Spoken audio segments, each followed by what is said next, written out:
Hey everyone, in today's video, I'll show you how to enable the side brush on your Dreame X50 Ultra for carpet cleaning. This feature was something we overlooked before, but thanks to feedback from the X40 Ultra, Dreame has now added the option to control it via the Dreame Home app. If you're interested in the X50 Ultra, the link is in the video description. To activate the side brush, open the Dreame Home app and go to the X50 Ultra device page. Then select Go to the device. On the next screen, you'll see the main map. Tap the three dots in the top right-hand corner to access device settings. From here, select Carpet Settings, and you'll see an image of the mop rising.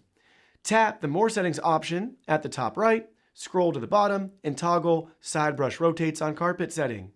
Once enabled, the side brush will lower and rotate to effectively clean your carpets. Enjoy!